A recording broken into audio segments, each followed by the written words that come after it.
Well, I had a roaring trade today at work, but still done for 3 o'clock, so that gives me now, the hours moved, gives me about 4 hours on this.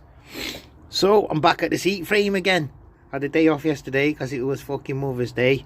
Had a busy week last week, wedding anniversary, wife's birthday, Mother's Day, and all the usual crap that goes with family life. I didn't have a fucking minute, but yeah, I'm looking at this now, and here's where it's gone wrong. I couldn't show you when the seat was in it. What I should have done is, instead of using this, it's not box section, it's just 3 faces, but like it's like a U shape. I used this. Can you get a view of this proper? This here is around 20 mil, maybe a bit bigger. So what's happening is, when the seat's sat in here, these are welded in. These studs, they're welded in. So when the seat's in and it comes down, we can't put the bottom of the seat on this actual rail here. It's sticking up. We're losing 10-15 mil to this bolt and this nut. Then we're losing another 20 mil to this U-section bar that I've got here.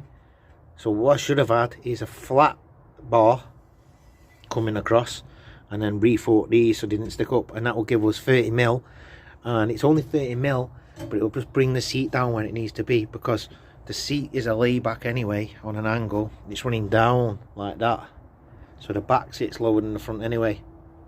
So we'll get it sorted. But the reason we raised it up like we did is, it's all loose now, I forgot. See this? You need to be a couple of mil above this for this to still be able to move.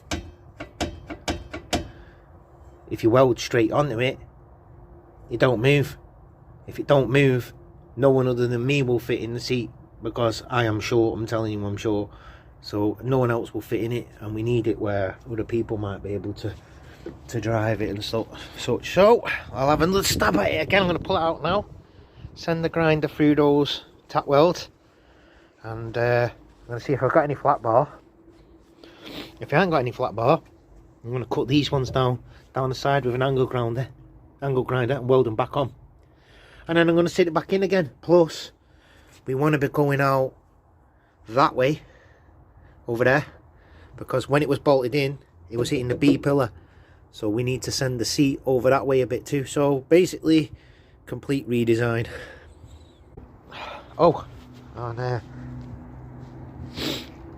forgot to show you the sat, so that I did get that glass in the end and make an okay job of it. So that's in. So I did get it in, and I got it all looking nice and pretty and symmetrical and stuff. So there you go. I did get it in. Just forgot to show you, because I'm a space cadet. Here's all the metal I've cut out of the frame. See, quite a bit of fucking timber there, isn't there? And I've got it already sat 25 mil lower than it was. Let me show you what I've done. Can you see what I did? I tidied this up yet, but that's what I did. Chop them bits out so it sits that bit lower. But what's great is, see where it comes down there, that piece that I'm focusing on now, I'll be able to tack that to that bar. It fits it, it just completely encapsulates it, and then the front one sits on that bar, sits on it. So I'll be able to weld the mid sections I haven't trimmed down to them, and just make this rigid as fuck. It won't budge, but will still slide. So now I'm going to sit it in the car, and I'm going to get the seat bolted into it, and I'm not going to tack this to the frame this time. You see what I've done too? I cut this off. This is where the seat belt anchor used to be. The seat belt was there. Well, we were square here before, and then there was a big flange here that came up that stopped this going any further. So we needed to come across 20 mil with that there in that position. That's moved it across this way, 20 mil. So we shouldn't be hitting the B pillar. But the seat was a bit on the piss because we built it in one of the workshop hovels, nowhere near the car. So what I'm going to do this time is sit it in with the seat, get the seat absolutely perfect, and then just lightly mark underneath, pull it back out, tack it to it, fit it one last time, just check that we got it all in place, then pull it out, weld it all up, paint it up, and fit it for good, and fucking move on. Because I am bored of this now. But this is what you got to do. I wanted a moving seat, this is what you got to do. I've got it in, and I've got it where I like it. I'm happy now. We've just tested it with a helmet, checked for clearance on the roof and all that kind of stuff. You sat really good now. That's quite far back there. It comes a lot further forward for me. But like, I go track with people that are 6 foot, and sometimes they, you know, we have goals of each other's car. They'll be able to drive it now. But there you go. I'll whip that out tomorrow. It's tack welded and weld it up proper, and then I'll get it painted, and then it's gone back in again for the last time. But when I say I got clearance, check this. That B pillar I was talking about. You just post a Rizzler paper through there. There is daylight. See the daylight?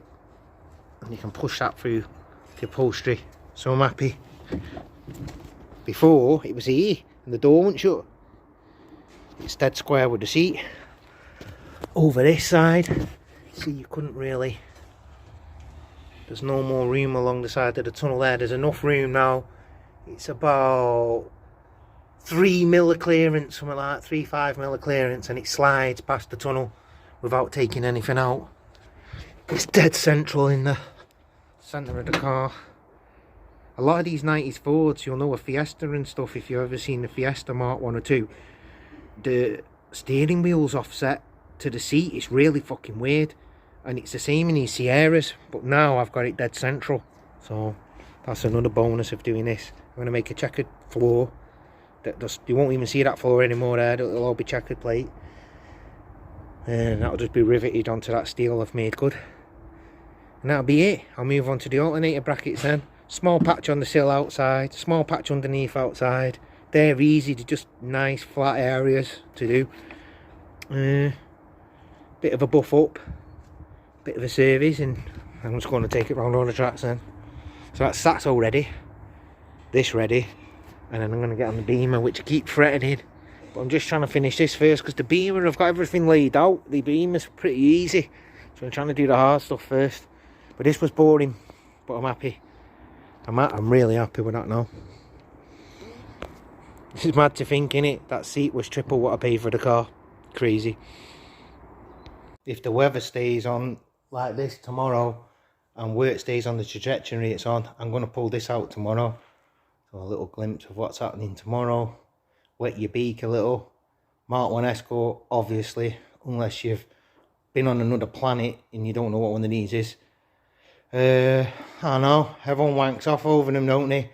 It's just a car to me. Everything's just a car, but it's good, and we'll run through it. There's quite a bit to cover on that car, and I'm just going to be, it's a Blue Peter job I keep talking about. I did this years ago, and it just needs nothing. It just needs maintaining, basically, nowadays. Used to take it tracks, kick its arse and all that. Don't really do that anymore. But just run it on the road every year for a little bit. Just, you know, keep it in use, keep it going. So yeah, hopefully we'll pull that out tomorrow, and we'll have a little video all about it, just dedicated to that. We can spy some stuff in the back. I've been trying to hide it from you all, but we'll get into the good stuff soon. I have been showing you raw shite to test your loyalty to me. So yeah, back to the shitty Sierra, but we'll be showing this tomorrow with any luck.